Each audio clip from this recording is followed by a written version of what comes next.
তোমরা দেখো গো আসিয়া কেথা লাদা পড়া করে মন দিয়া তোমরা দেখো গো আসিয়া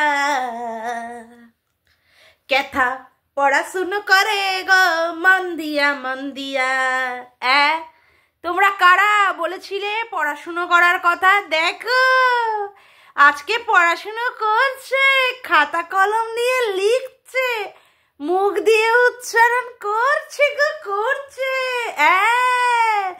কত পরিবর্তন হয়েছে আমাদের বাঙালিনের মধ্যে। তোমরা কারা গো বলেছিলে? এবার দেখো চক্ষু বিস্ফারিত করিয়া কেমন। সবার আগে ইন্ট্রো। হ্যালো বন্ধুরা, কেমন আছো তোমরা সবাই? আশা করি তোমরা সবাই ভালো আছো, আমিও খুব ভালো আছি। মামুনের মনের কথাতে তোমাদের সকলকে সুস্বাগতম। তাহলে ক্যাথা অবশেষে পড়াশুনোটা করছে। যে পড়াশুনোটা আধুরা ছেড়ে দিয়েছিল, যে পড়াশুনোটা ওর বাবা মা ওকে করতে দেয়নি, হাত থেকে ছিনিয়ে নিয়ে জোর করে বিয়ের পিঁড়িতে বসিয়েছিল, যেই পড়াশুনোর জন্য ও দিবা রাত্রি কান্নাকাটি করত, যে পড়াশুনোর জন্য ও গুমড়ে গুমড়ে মরে যাচ্ছিল, মেয়েটা শেষ হয়ে যাচ্ছিল, এইটুকু ছোট্ট বয়সের একটা মেয়ের থেকে হাত থেকে খাতা কলম কেড়ে নিয়ে ওকে জোর জবরদস্তি করে, একদম জবরদস্তি সে টেলে গুতিয়ে ওকে বিয়ের পিঁড়িতে বসিয়েছিল কারা? আউ ভক্তি আর অমাবস্যা। অবশেষে সেই প্রতীক্ষার অবসান হলো। অবশেষে ক্যাথা হাতে খাতা কলম পেল। ও এখন মন দিয়ে পড়াশুনো করা শুরু করলো। তোমরা যারা যারা এখনো দেখোনি তারা দৌড়ে দৌড়ে যাও, গিয়ে ক্যাথার আজকের ব্লগ ভিডিওটা দেখো। কত সুন্দর ভালো মেয়ে হয়ে গেছে ক্যাথা। দিনের মধ্যে 24 ঘন্টার মধ্যে সে 12 ঘন্টাই পড়াশুনো করছে। সে এখন মনোনিবেশ করেছে কিসে? পড়াশুনোয়। আর তোমরা ওকে কেউ কিন্তু বাজে কথা বলো না। ছোট্ট বাচ্চা মেয়েটা এখন পরিপূর্ণতা পাচ্ছে তার পড়াশুনোর মাধ্যমে। কত ভালো মেয়ে হয়ে গেছে, তাই না? এই মেয়ে ক্লিকবেট খেলতেই জানে না, কিচ্ছু জানে না। ছোট্ট বাচ্চা একটা মেয়ে, ছোট্ট ভুল করেছিল বলে তোমরা কি অন্যায়ভাবে ওকে অপদস্থ করেছো, ওকে জর্জরিত করেছো, মুখের বাক্যের মাধ্যমে ভাষা বাণে জর্জরিত করেছো।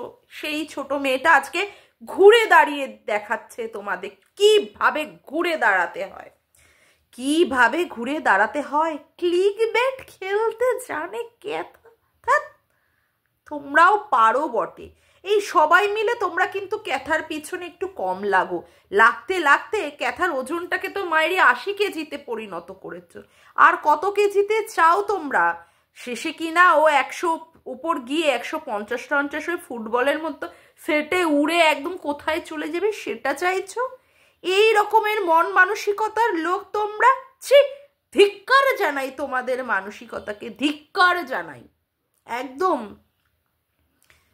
কিভাবে মেয়েটা দুটো সংসারের জন্য নিজের জীবনকে পাত করে দিচ্ছে। না হোক তার শ্বশুর বাড়ি, এমনিতে তো তার দুটো সংসার। কিভাবে বাবা মাকে পিকনিকে নিয়ে যাওয়া, কিভাবে বাড়িতে আত্মীয় স্বজন আসলে সেখানে রান্না বান্না, লুচি মাংস করে খাওয়ানো, একা হাতে রান্না, একা হাতে বেলা, একা হাতে বাজার করা। উফ, সত্যি। তার উপরে আবার পড়াশুনো।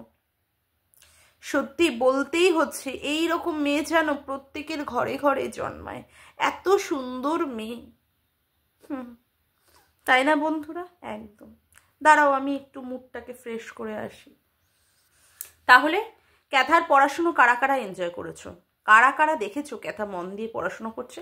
গ্র্যাজুয়েশন করছে তো, হায়ার সেকেন্ডারি পাস আউট ছিল, এখন সে কি না কলেজে ভর্তি হয়েছে, পড়াশুনো করছে না? হ্যাঁ, খাতা কলম নিয়ে প্রচুর পড়াশুনো করছে।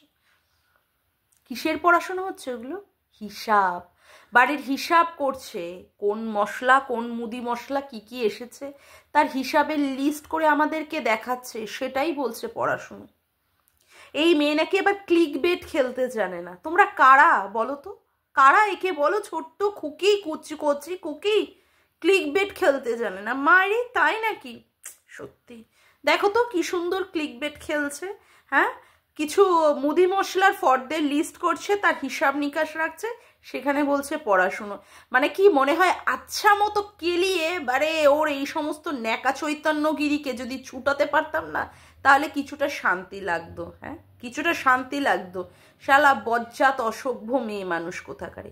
কেন হয়নি রে তোর পড়াশুনো ক্যাথা? কেন কেন তোর বাবা মা তোকে এত সাত তাড়াতাড়ি তোকে বিয়ে দিয়ে দিয়েছিল? কেন? দেখতে শুনতে তো তুই যথেষ্টই সুন্দরী, হ্যাঁ, ফর্সার একটা ডিব্বা। যাই হোক, যখন বিয়ে হয়েছিল আরো ছোট ছিলিস, দেখতে দেখতে তো সত্যিই সুন্দর ছিল, কিন্তু এত সাত তাড়াতাড়ি তোকে বিয়ে দিয়ে দিয়েছিল কেন? আসলে না, তোর বাবা মা প্রথমেই বুঝতে পেরেছিল যে তোর শরীরের জ্বালাটা প্রচুর বেশি, আর তুই পাড়ায় পাড়ায় নছল্লাগিরি করে বেড়াতিস, এর সাথে প্রেম ওর সাথে প্রেম, এর সাথে চুলকানি ওর সাথে চুলকানি, একে চুলকি দিয়ে আসতিস, সে আবার তোকে চুলকে দিয়ে আসতো। আর তখন থেকেই তো তোর ল্যাটার সাথে একটা প্রেম ছিলই। ল্যাটা তখন একদম মানে অসভ্য জানোয়ার একটা ছেলে, পড়াশুনো করেনি কিছু, তারপরে সেই রকমভাবে চাকরি বাকরি করতো না, ওরকম একটা উল্লুকের হাতে তোর বাপ মা তোকে কি করে দিত? সেই জন্য সাত তাড়াতাড়ি ওই পাল্টু পিসোর মাধ্যমে তোরকে ওই সন্দীপের গলায় ঝুলিয়ে দিয়েছিল, যা ঝুলে যা, যা ঝুলে যা, ছোল, এইরকমভাবে ঝুলিয়ে দিয়েছিল। আর তুইও সন্দীপের সাথে 5 দিন ভাবে একটু খেলাখেলি করে নিয়েছিলিস, সন্দীপকে বুঝিয়ে দিয়েছিলিস যে তুইও প্রচন্ড পরিমাণে প্লিজড, আর ও প্লিজড হয়ে গেছিল তোকে পেয়ে। তারপরে কি করলো তোর বাবা মা, একদম মানে তোর মতো জঞ্জাল মানে বস্তুকে ঘরে আর রাখতে পারলো না, সাত তাড়াতাড়ি সন্দীপের গলায় ঝুলিয়ে দিল। তবে আমি সন্দীপেরও দোষ দেবো যে এই ধরনের 5 দিন মানে থাকার সে কি করে তোকে অনুমতি দিল, আর তারপরে তোর সমস্ত কিছু না বিচার করে, তোর বায়োডাটা না নিয়ে তোর পাড়া প্রতিবেশীদের কাছ থেকে কি করে তোকে এইভাবে তাড়াতাড়ি করে বিয়ে করলো। আজকে কোন মেয়ে আছে রে, বিশেষ করে এই মানে বিংশ শতাব্দীতে, কি বলছি, একবিংশ শতাব্দীতে, 21st সেঞ্চুরিতে কে আছে রে যে মেয়েকে পড়াশুনো না শিখিয়ে মেয়েকে তাড়াতাড়ি করে বিয়ে দেয়? কারা আছে? প্রত্যেকেই এখন চায় যে তার ছেলে মেয়ে আগে পড়াশুনো শিখবে, নিজের পায়ে দাঁড়াবে, তারপরে গিয়ে বিয়ে থা তো আছেই। কিন্তু তোকে কেন বিয়ে দিয়েছিল? তার মানে তোর মানে চুলকানিটা ছিল, তোর শরীরের জ্বালাটা তোর মা বাবা জানতো, যে জ্বালায় তুই বসে বসে মা বাবাকে জ্বালিয়ে পুড়িয়ে মেরেছিস, তাই না? অনেক কিছু নছল্লাগিরি খেলেছিস বলেই তো তোর বাবা মা তোকে বিয়ে দিয়ে দিয়েছে। এখন তুই কি করছিস? গ্র্যাজুয়েশন করবি বলে তুই মানে মন দিয়ে কষে কথাটা বলেছিস, তা কর। তাই নিয়েও আবার ক্লিক বেট খেলতে হচ্ছে, যেখানে হিসাব কিতাব দেখাচ্ছিস, দেখিয়ে নিয়েও তোকে আমাদের কাছে ক্লিক বেট খেলতে হচ্ছে। সত্যিই পারিস মাইরি, সত্যিই পারিস। মানে ভাব তুই তাহলে কত বড় নচ্ছার মেয়ে, কত বড় নচ্ছার। একটা পড়াশুনোর মতো জিনিসকে নিয়েও তুই সেখানে কি করছিস? এই রকমভাবে গেম খেলছিস। যাই হোক, তারপরে কি হলো? দেখালো জুতো কিনতে গেছে, জুতো কিনবে, পছন্দ হলো না, অনলাইন থেকে কিনবে। তারপরে কি হলো? কিছু গাছগাছালি কিনলো, তার সাথে কিছু বাজার টাজার হলো, নিয়ে আসলো। মা বাড়িতে উপরে ছাদে সব গাছগাছালির জন্য টপ দেখালো, মা তাড়াতাড়ি করে স্নান করতে যেতে বললো, স্নান টান তো দেরি করেই হলো, মাথায় শ্যাম্পু করবে, শীতকাল বলে কথা, মাথায় খুশকি হচ্ছে, সে তো হয়, সবারই হয়, এরা শীতকালে প্রচুর পরিমাণে চুলও ওঠে। যাই হোক, তারপরে কি হলো? সেখানে স্নান টান করে আসলো, সবাই ওকে ছেড়েই খেতে বসে গেছিল। এত বেলা হলে কে কার জন্য বসে থাকবে? বেলা 4টে। যাই হোক, খেয়ে দিয়ে উঠলো। বিকালবেলা কি আসলো? ওদের বাড়িতে কিছু গেস্ট আসলো। কে আসলো? আসলে ওর বাপির সাথে গাড়ি চালায়, বিশেষ করে ওদেরকে ও নিয়ে টিয়ে যায় বিভিন্ন জায়গায়, সেই বাড়িতে তারা এসেছে, তাদের পরিবার এসেছে, তার জন্য কি হচ্ছে? লুচি মাংস হচ্ছে। তা লুচি মাংস হওয়াতে কি আমরা দেখলাম গামলাকে কোনো রকমের হাত দিয়ে সেই সমস্ত কাজ করতেন? না। আরে ও কেন করবে ওই সমস্ত কাজকর্ম? ও এই সমস্ত কাজকর্ম করবেই না, কারণ ও টাকা দেয় না, মাস গেলে 40,000 টাকা সেখানে দিয়ে ও গায়ে গতরে খেটে আবার সেখানে টাকা মানে টাকাও দেবে, আবার গায়ে গতরে খেটে পরিশ্রম করে সে সমস্ত কাজ করবে? কিচ্ছু করবে না। সেই জন্য বাড়ির যে দুটো ঝি, এখন আবার নতুন একটা ঝি এসেছে, আরে ওই একটা মামার তো দাদার বউ এসেছে না, তাকে দিয়ে কি করাচ্ছে? ভাজাচ্ছে, লুচি ভাজছে। আর ওর বৌদিটা কি করছে? লুচিগুলোকে বেলছে। মাঝে অবশ্য দেখলাম মাংস টাংসগুলোকে একটু গরম করার মাধ্যমে একটু হাতে একটু নাড়িয়ে দিয়ে দেখালো প্রচুর বড় রাঁধুনি। তারপরে লুচিটা ও ভাগ্যিস মানে লুচিটা তেলের মধ্যে ছাড়ছিল, ওর ছাড়ার জন্যই নাকি লুচিটা ফুলেছে। লুচি মাখার ওপরে বা বেলার ওপরে কোনো কেরামতি নেই, তাই না? বাপরে বাপ, সত্যি পারিসও বটে। লুচিটা ছাড়লো তেলের মধ্যে, তার জন্যই নাকি লুচিটা ফুলে উঠলো। আবার বলছে ওর মা কি বলছে না, কিছু হয়তো কাজের কোনো ব্যাপার আছে, ওই মানে কাজু বাদাম টাদাম দিয়ে কোনো প্যাকেজিংয়ের কোনো কাজ এসেছে, সেখানে মনে হয় ওই গোষ্ঠী টোষ্ঠী বা একসঙ্গে মিলে কাজ করার একটা ব্যাপার আছে, সেই ব্যাপারের জন্য মানে লোক এসেছে। ও কি বললো, নট ইন্টারেস্টেড। ও মা গো, কি সুন্দর ইংলিশ বলিস না বাবা, ভাববার বিষয়। একবারে শিক্ষিত হতে যাচ্ছিস, নট ইন্টারেস্টেড না, তোর এই সমস্ত ইন্টারেস্ট থাকবে কেন? তোর ইন্টারেস্ট হচ্ছে কোথায় মানে স্বামী ছেড়ে অন্য পুরুষের বান্টু নিয়ে খেলাখেলি করা যায়, সেটাকে নিয়ে পোস্টের মাধ্যমে বুঝিয়ে দেওয়া যায় শরীরের জ্বলন কত কত জ্বলন। ছোট্ট বাচ্চা মেয়ে হতে পারে, কিন্তু শরীরের জ্বলন বড় মানুষদেরকেও ছাপিয়ে যায়, তাই না বন্ধুরা? একদম, যেখানে বাবাও পর্যন্ত বলেছিল না আজকালকার মেয়ে তো, তার জন্য একটু শরীরে উত্তেজনা বেশি, যেটা আবার সন্দীপ পোষাতে পারে না। সত্যি একটা ছেলে হয়ে যাওয়ার পরেও তার শরীরের এত জ্বলন, এত শরীরের রস, যেই রসের টানে সে কি করেছে, বাইরে বেরিয়ে গেছে। ছেলে কোনো মাইনে রাখে না, এখন ছেলে ছেলে ছেলে ছেলে করছে। সত্যিই কি ছেলের প্রতি এতটাও আদর যত্ন ছিল, এতটাও টান ছিল, যে টানের ফলে তাকে ছেলে ছেলে এখন করতে হচ্ছে? যদি থাকতোই তাহলে ছেলেটাকে তো সাথে নিয়ে বেরোতে পারতো না।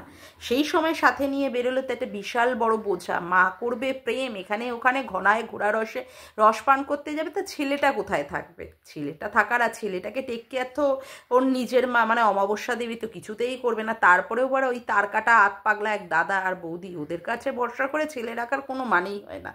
হ্যাঁ, কোনো মানেই হয় না। সেই জন্য ছেলে আনিনি, কিন্তু এখন ছেলেকে আনতে হচ্ছে, ছেলেকে দেখাতে হবে না কত ছেলেকে সে ভালোবাসে। কিন্তু এই ভালোবাসাটা আমরা আগে বুঝিনি।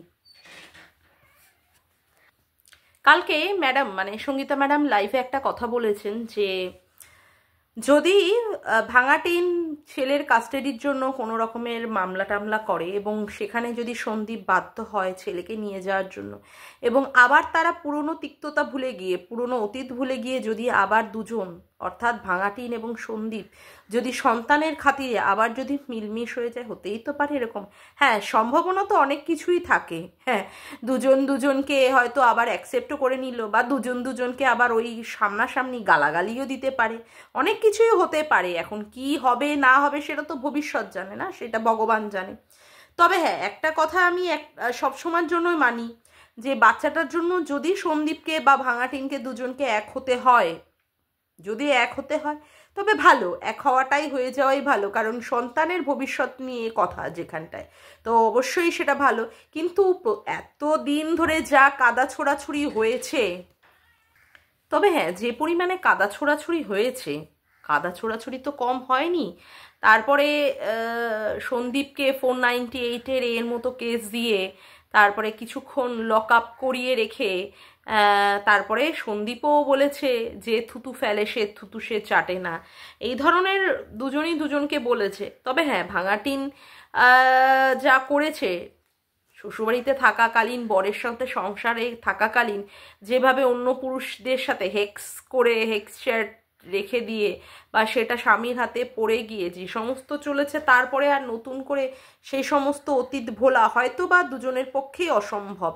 হ্যাঁ, ভাঙাটিনেকেও অনেকে অনেক কথা বলেছে সন্দীপের হয়ে, বা যে সমস্ত কন্ট্রোভার্সি ক্রিয়েটাররা আছে, বা আবার সন্দীপকেও অনেক কথা শুনতে হয়েছে ভাঙাটিনের যারা রয়েছে জলনদীপ টলনদীপ নাম করে। সেক্ষেত্রে এখন সন্দীপ আর ভাঙাটিন এক হবে কি না একটা বিশাল বড় প্রশ্ন। আমার মনে হয় না সন্দীপ আর ভাঙাটিন এক হবে, তবে জানি না মহামান্য আদালত কি বিচার দেবেন বা কি রায় পেশ করবেন আমাদের কাছে। সবার আগে বাচ্চা অর্থাৎ কৃষাণুটার ভবিষ্যৎটাই সবচেয়ে মেইন এখন ইম্পর্ট্যান্ট জিনিস। তারপরে যা দেখছি শুনছি, সন্দীপের উপর থেকে ভালোবাসা বিশ্বাস সবটাই উঠে গেছে। যেভাবে ও চাইছে ওকে নিয়ে কন্ট্রোভার্সি হোক, আর যেভাবে দাড়ি টাড়ি তো একটা অন্য একটা জিনিস, কিন্তু ও তো আবার আর একজনকে ঘরে ঢোকানোর চেষ্টা করছে যে কিনা ভাঙাটিনের মানে থেকেও 10 গুণ উপরে যায়।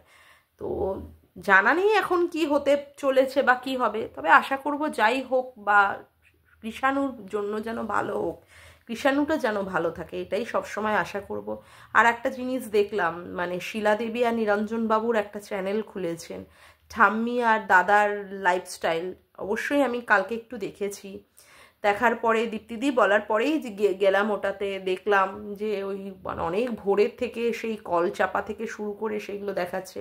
আজকে অবশ্য সন্দীপ সেটাতে প্রমোশন করে দিল, বলল চ্যানেলের নিচে সেখানে ডেসক্রিপশান বক্সে এটা দেওয়া আছে, চ্যানেলের এটা পেজটা দেওয়া আছে। অবশ্যই দেখবো, আপনাদেরকেও সবাইকে বলবো যে আপনারাও দেখুন, ভিজিট করুন, যথেষ্টই ভালো লাগবে। সবারই বোধোদয় হোক, সবাই ভালো থাকুক, জীবনে সবাই এগিয়ে যাক, এটাই কামনা করব। নতুন বছর আসছে আমাদের, নতুন বছর যেন সবার জীবনেই ভালো হয়, এটাই আশা করব। আজকের মতো ভিডিওটা আমি এখানেই শেষ করলাম। আমার ভিডিওটা যদি ভালো লেগে থাকে তবে অবশ্যই একটি লাইক করো, কমেন্ট করো, শেয়ার করো, আর চ্যানেলটিকে বেশি বেশি করে সাবস্ক্রাইব করে রেখো, আর অল নোটিফিকেশান বেলটিকে অন করে রেখো এরকম নতুন নতুন ভিডিও পাওয়ার জন্য। আজকের মতো আসি বন্ধুরা, আবার দেখা হচ্ছে একটা নতুন ভিডিওতে। Bye, tata.